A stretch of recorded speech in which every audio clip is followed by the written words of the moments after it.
Hi there guys, welcome back. This is Kishore, founder and CEO of tradeachievers.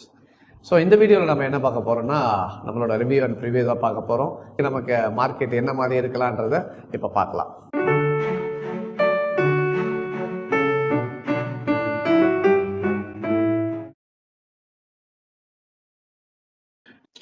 So alright guys, இப்போ பார்த்தீங்கன்னா Nifty and Nifty நமக்கு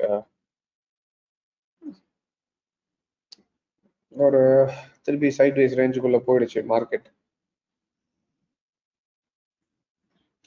so மறுபடியும் இதே ரேஞ்சுக்குள்ளேயே சைட்வேஸோட ரேஞ்சுக்குள்ளேயே மார்க்கெட் வந்துடுச்சு. So Nifty has come back to sideways. So மறுபடியும் அந்த 15,600 அந்த ரேஞ்சுக்குள்ளே தான் இப்போ மார்க்கெட் மூவ் ஆகிட்டு இருக்கும். அண்ட் ஓவரால் இன்னும் ட்ரெண்ட் டவுன் ஆயிடுச்சுன்னா கிடையாது, இன்னும் டவுன் ட்ரெண்ட் நம்ம ஃபேஸ் பண்ணலை. பட் ஆனால் அந்த சைட்வேஸ் ரேஞ்சுக்குள்ளே மறுபடியும் மார்க்கெட் போயிருக்கு.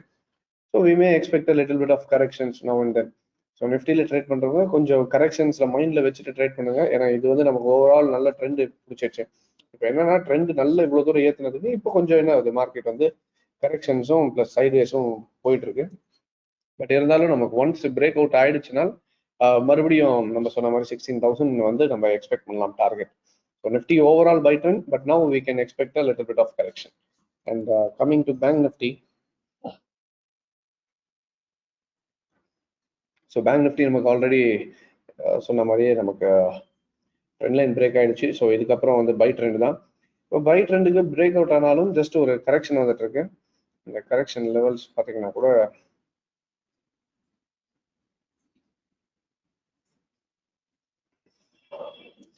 ஸோ கரெக்ஷன் லெவல்ஸ் அரௌண்ட் நமக்கு இப்போ 38% இருக்கு. யா, ஸோ ஆல்மோஸ்ட் ஒரு 50% அந்த ரேஞ்சில் நிற்குது மார்க்கெட். இப்போ கரெக்ஷன் லெவல் பார்த்தீங்கன்னா நமக்கு 38 to 50% ரீட்ரேஸ்மெண்ட் எடுத்திருக்கு.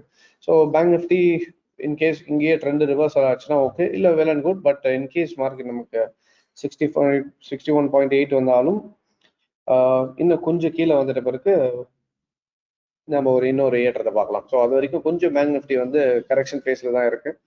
So we may expect up to 34,780. இல்லை இங்கே ரிவர்ஸ் ஆயிடுச்சுன்னா வெல் அண்ட் குட். நான் எக்ஸ்பெக்ட் பண்ணுறது மினிமம் 36,500 வந்து பேங்க் நிஃப்டி போகும்ன்றது expected. So we may expect minimum first 35,900 then 36,500. So இதுதான் expected target for long term in Bank Nifty. So அதனால இப்போ அடுத்த வாரம் ஆப்ஷன் எடுத்து வச்சுக்காதீங்க. பட் ஓவரால் பேங்க் நிஃப்டியோட மொமெண்டம் வந்து இதுவாக தான் இருக்கிறதுக்கான possibilities are very high. So Bank Nifty இன்னும் அப் ட்ரெண்ட்ல தான் இருக்கு. And coming to gold. So கோல்டும் அந்த சைட்வேஸ்லேயே தான் இருக்குது. இப்போ almost most of the markets are in sideways. So கோல்டும் வந்து அந்த லோவையும் பிரேக் பண்ண முடியல. ப்ரீவியஸ் வந்து லோவையும் ப்ரீவியஸ் வந்து ஹையும் பிரேக் பண்ண முடியாமல் இந்த ரேஞ்சுக்குள்ளே தான் இருக்குது. ஸோ கோல்டு பொறுத்த வரைக்கும் கொஞ்சம் வெயிட் பண்ணுங்க. இந்த லெவலில் பிரேக் அவுட் ஆயிடுச்சுன்னா then we can consider okay buy பண்ணலாமான்ட்டு. இல்லை கீழே உடச்சிச்சுன்னா we can go for a sell. And 1 ஹவர்லேயே பார்த்தீங்கன்னா it's more or less clear sideways movement. So அதனால கோல்டு ட்ரேட் பண்ணுறவங்களும் கொஞ்சம் வெயிட் பண்ணி ட்ரேட் பண்ணுறது it is better. And coming to US oil. So crude oil பார்த்தீங்கன்னா நமக்கு க்ரூட் ஆயில் சொல்லியிருப்பாங்க. So crude oil is good buy trend. So overall target வந்து நமக்கு 73.90 ஆல்மோஸ்ட் $74 தான் நமக்கு க்ரூட் ஆயில் டார்கெட். அண்ட் இப்போ பார்த்தீங்கன்னா ஒரு சின்ன கரெக்ஷன் மாதிரி வந்துட்டு இருக்கு. So that doesn't mean it's overall down trend. So crude ஆயிலை பொறுத்த வரைக்கும் அப் ட்ரெண்ட்ல தான் இருக்கு. இப்போ மேலே ஏற்றுனதுக்கு ஜஸ்ட் ஒரு கரெக்ஷன் தானே தவிர ஓவரால் ட்ரெண்ட் இன்னும் பைல தான் இருக்கு. So crude oil still in buy trend. Alright. So எல்லாமே இந்த வீக் பார்த்தீங்கன்னா ஆல்மோஸ்ட் ஒரு சைட்வேஸ் மார்க்கெட் மாதிரி தான் இருக்கு. Nifty, gold and crude oil. But whereas Bank Nifty மட்டும் கொஞ்சம் ட்ரெண்ட் லைன் பிரேக் ஆகி இப்போதான் ட்ரெண்ட் ஸ்டார்ட் ஆக போகுது. We may expect a future up trend in the coming days. Alright. So that is for the review and preview. Thank you. So alright. So இதுதான் இன்னைக்கான review and ப்ரிவ்யூவில் பார்க்க போகுது. So next week என்ன நடக்குதுன்றது so analyse பண்ணி பார்த்துருக்கோம். So இதுக்கேற்ற மாதிரி market எப்படி move ஆகுதுன்றதையும் coming வீடியோஸில் பார்க்கலாம். Thank you very much.